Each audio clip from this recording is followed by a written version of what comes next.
What's going on, everybody, and welcome to another episode of the Neg Entropy Chronicles. Now, I want to thank everybody that's been watching these videos. I really appreciate it. And if you're new to the page, please like, share, comment, and subscribe. Help me out with the YouTube algorithm because I'm coming out with the work, and it seems a lot of people like it that are watching it. So please be a participant in helping me get my page up.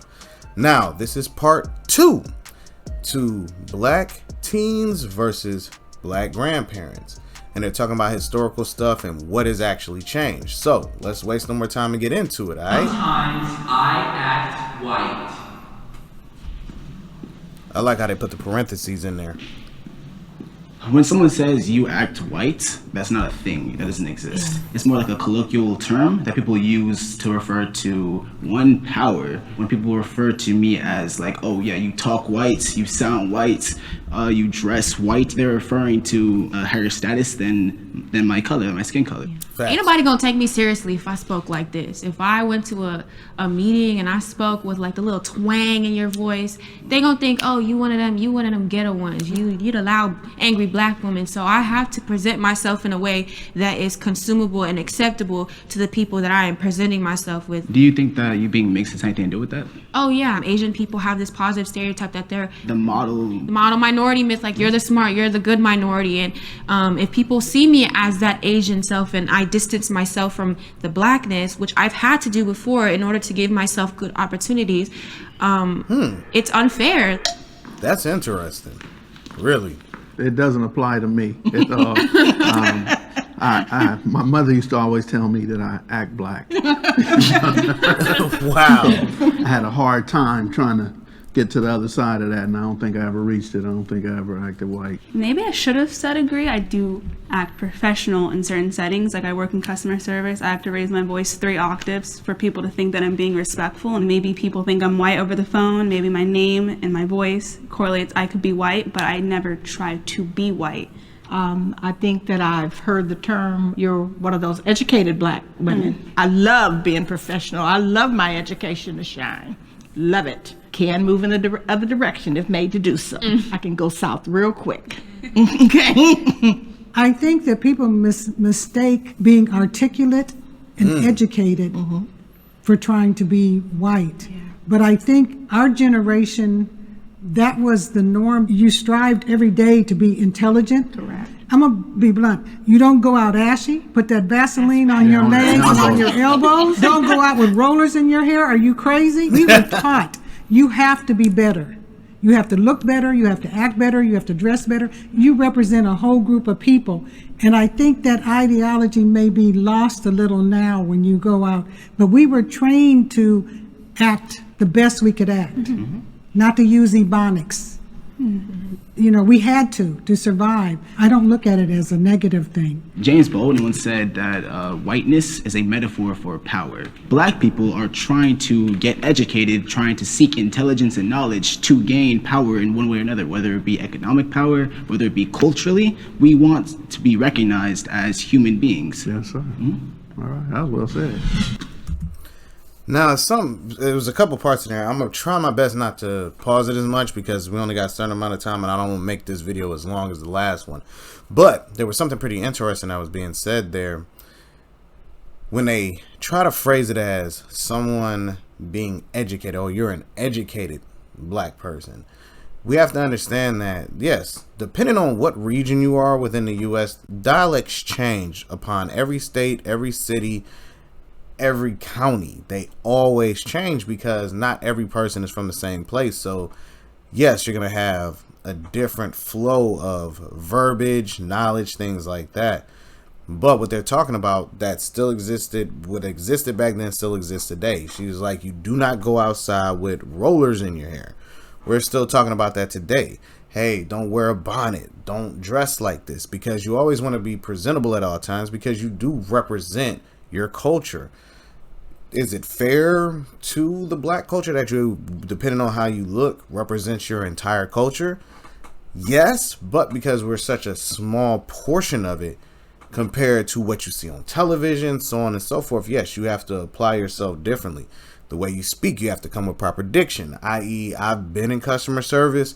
There are times where the people that I know when I'm talking regular versus my call center flow, they would be like, dude, I wouldn't even recognize you just because of how you sound. But if I have any laxness on a call, people have been able to figure out what my ethnicity is based on the tonality that I use while I'm on the call. So definitely that was interesting.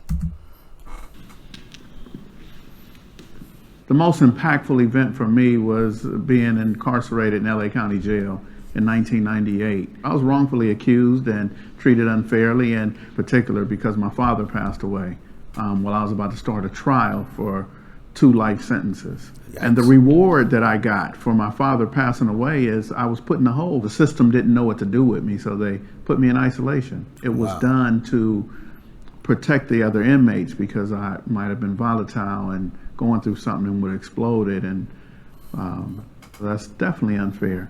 I think that the system needs to integrate some healthier procedures. That's a powerful story. I have trauma. All of them finna step up. What?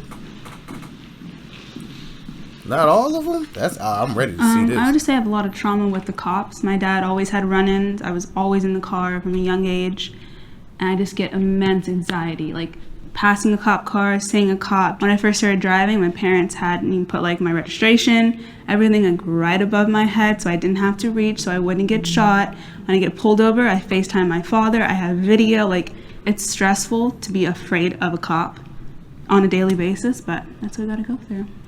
I watch black people die on TV like it's a show for everyone to see. I watched George Floyd die in front of the entire world in my phone. That looked like my father to me. When I saw Breonna Taylor, I thought of my sister. When I saw Ahmaud Arbery, I saw my older brothers. It takes a toll on you to see that and to constantly understand that this is your reality. This could potentially be me. I've been assaulted and experienced microaggressions and have been harassed before, and you know, nobody really wants to talk about it because what do you say to like a 12-year-old girl who's just been, you know, sexualized? It's a painful conversation that a lot of people are not ready to have.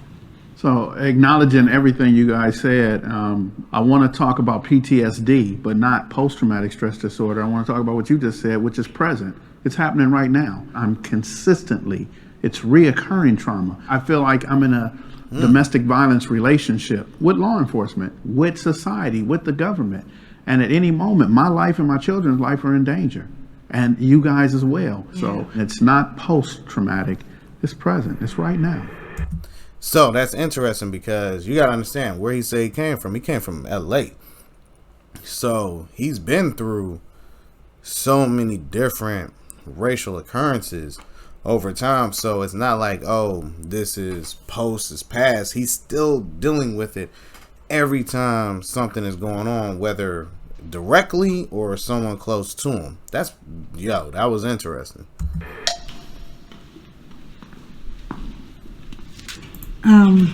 That's one of the blessings of growing old. You get control of your emotions more. So I don't think I'm as stressed as a lot of people over the things that are happening. They affect me, but I know that I can't control it. So what is that going to cost me in the long run if I lose myself and my health? And everybody doesn't have that luxury to be able to do that. And I understand that. And because I think 2 things happened to me when I was a younger woman in my 30s, 40s. My son was shot and killed on the street, a drive-by shooting, and 2 years later, my husband committed suicide. Ugh. So you realize you can't control everything, but you can control how you react to it, and you've got to get yourself under control, or you will lose yourself. So I guess in a way, I have what do you call it? PTSD. PTSD, yeah.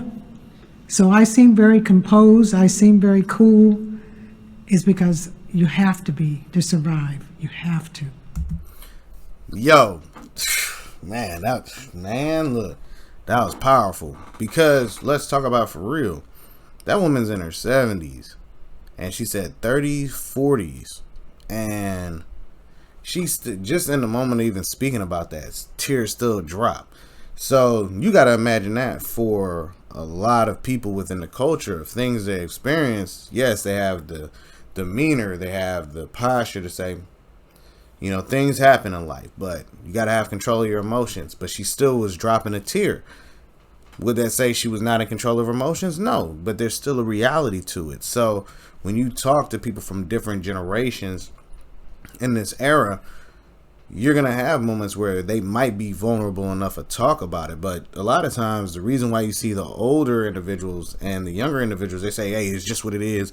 You just got to, you know, toughen up and you'll get through it. It's because they can't talk about it, because they might try to, but they might break down because they've been so busy trying to function in the world that, you know, so she obviously has trauma, you know what I'm saying? But she's like, with age, got better, but, you know, she still feels the pain. So yeah, she still carries trauma. You know, that's just the truth. It's all about surviving. Survival, functioning on survival. Generational trauma is real. That's it. Post-slavery trauma Yeah. went into my grandparents, who taught my mother, and my mother taught me. It's really important to know that it has been passed on. My mother beat me because her mother beat her. Yes. Her mother beat her because her mother beat her. Yes. Because they did not want the masters on the plantations to beat their children. So they said, no, beg them, please, no, I'm gonna teach them. And they get a whip and go beat their own kids so that someone else wouldn't. And this is passed down. This is handed down to me, even where, you know, I said I have 12 children. Well, 7 of the oldest ones, they too got beatings, where the last 5, they got talking tos, they got timeouts, and we go sit on the porch. It's a different concept, and it is definitely handed down. Yeah. So it goes.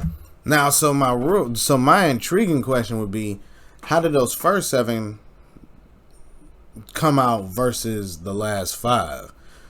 If you're just communicating with them, did they come out better than the 7 that you disciplined via whippings and things like that? Because, you know, even in the Bible, they say spare the rod, spoil the child. And sometimes you will see times where kids who did not get disciplined via that way you could potentially create a monster, even though you were giving them all the conversations. You could have been taking them to counseling for their attitudes and all of those things. But sometimes you might have people who might need a spanking, like, stop that, you know, quick readjustive stuff.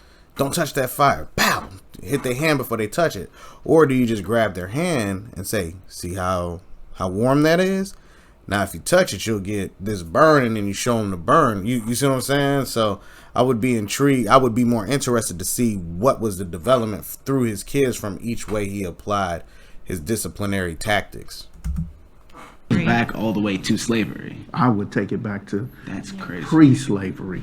Adding on to what you say, that's kind of why a lot of stress-induced illnesses, it runs in Black families, is because we're constantly under this pressure and stress. Mental health isn't something that Black people can afford to deal with, because you have a whole bunch of other issues to deal with in the day-to-day life. You can't afford to go see a therapist because you got to get them bills paid. Right. And I just It's good that she said it. I'm sorry, I keep pausing it. But with the medical world going on now in certain aspects of health insurance, if you're willing to do the research. There are some companies, if you're working for them, if you check into the health insurance, they actually cover going to a psychologist and things like that, because they want you to be able to work your job at an optimum level. So if you have any mental issues, whether it be working a job or at home or with your kids, or even if your kids have it, you're actually covered under your medical expenses to be able to do that. So I just want to get that out there. Research what you're signing up for your medical stuff, because that now it may be covered under your health insurance. I want to say that we were told you will deal with things that you've never dealt with before, so you're going to have to, find your way. And just dealt with it maybe very privately, or go to church and listen to the sermons, and let the pastor tell us, what's all this stuff that's going on. Yes, a lot of people went to church and dealt with stuff. Other people went outside the liquor store. Yep. Mad Dog 2020, Cisco, Facts. St. Ives, Old English Facts. became the healing. They dealt with it through alcohol or substance abuse. Living in the United States is a privilege. Only one? It should be way more walking up. I mean, yes, there's a million flaws in our system, but we do have all these resources and programs. Some kids don't even get to read, have a book, you're have a right. pencil. So I'm lucky to be here. That's all. Yeah. I have been fortunate enough, I've traveled all over the world. Vietnam, Singapore, Japan, China, Italy, Rome, France, and there's no place like the United States Wow. because we have a middle class. Almost everywhere in the world, it's rich or poor. There's no Section 8, there's no WIC, there's no AFDC. You just on your ass. Wow. That's an interesting topic. I've been to other countries as well, and it really matters what you value. Like, when I go to places like the Philippines, yes, they're poor over there, but their family bonds are like this. They are happy. Who do you see who's working a 9-to-5 job behind a desk happy with what they live with? People in the suburbs doing the same thing every day for 40 years, just having kids, staying home, going to work. And I feel like the perception that you guys carry is was a result of the indoctrination of the American dream. You're taught that you're going to get a white picket fence with a nice house in the suburbs, and that's why so many people come here, is because we sell America like this is a utopia, a great place, but then you come here and then you see immigrants suffering. So they come here expecting better, only to have a different set of struggles. I understand how you, I can see she has some emotion in that. But the white picket fence, selling a dream, things like that. But once again, the lady that's about to talk right now, she made a very valid point. There's no government assistance in a lot of those cases. Hey, you made a child, figure it out. Hey, you did this, figure it out. So on and so forth. It's a lot of just rich and poor. There's no middle areas, and there's no one willing to work with you. Hey, you got to get it from the ground up. For real. You know, Manny Pacquiao is a prime example. Had a dog, father ate the dog, cooked the dog for them to be able to eat, and he ran away from home. But here, it's very rare that you would hear someone cooking and eating the dog for the family, but that younger girl made a very good concept. Over there, families are tighter because they have to work together. Here, there's an ideology, do it by yourself. And if people understood working together would make more of a benefit, families, we can all live in this house together and really make it work. But a lot of those people have ideologies and goals to get to, even if they're coming from out of the country, where the ones that are here are like, I can't live with this person. But that's because no one's gotten help, no one has a goal in mind, things to get done so they can all branch out. So it's interesting. you feel, but it's one thing to say it than to live it. And even yourself, like when you go to the Philippines, I've been to the Philippines, they were exploited from the military base that was there. I mean, they live in deplorable conditions. Universal health care, yeah, that's all good too, but look at some of the other conditions they live in. We take a lot for granted. I just still say it's not as easy as it looks. Do you think that America has been good, or do you think black people have been privileged in America? For me, it's a compare and contrast. This is good about this country, this is bad about America. This is bad about this country, this is good about America. And for me, I feel, I like it here, so. I want to answer your question. That's what's good about traveling. Black people are prejudiced against all over the world. It's not just in America. True. Because the ruling class has made you think that blonde hair, blue eyes, and light skin is better. True. So in Brazil, if you're light skinned, you're better. In Africa, women are dying of cancer to bleach their skin white. So don't think it's just America that suppresses the black man. I'd be hard put for me to leave the United States and be able to survive at the level I live here. Very good point. Michael, that this side of the room, the bad hips, the bullet wounds, and all that starting to set in for this side. Just to let you know, all right? Black people are resilient. Oh yeah, I can say that for a fact. I can even speed up for that one. Easy. You better run to your seats, guys. Softball question. I am a strong black woman, and I would not be here today if I wasn't. I am a strong black woman as well, because I am willing to take on anything that affects my family, affects the things that I believe in. I'm a strong black man, and I know that because of all the obstacles and challenges that I had to face, not only with society, but I had to face the challenges within my own community. I am resilient because I have the power to harm or to heal. And at this time, I choose to heal. I'm resilient. Power to you.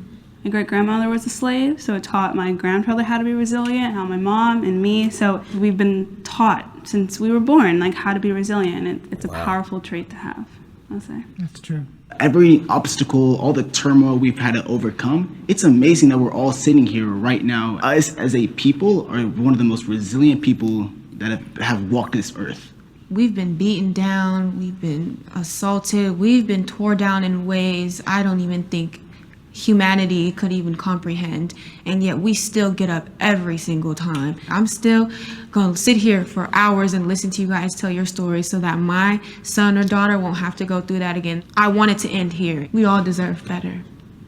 Well, I want to say that I apologize to you guys because I was expecting, I was expecting y'all to be sagging. I was expecting you to be combing your hair, you're hitting on your phone and stuff.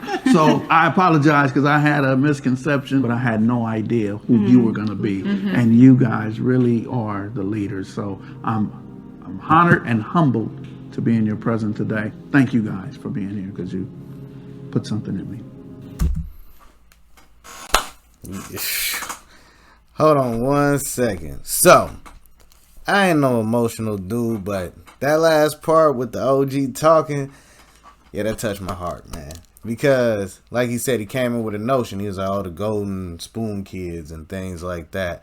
But at the end, apologize. Like, a lot of people don't understand, like, to have an OG apologize is not something that is always granted. Because they come from an era where you don't apologize. Like, we just grown, you children, you don't get apologized to.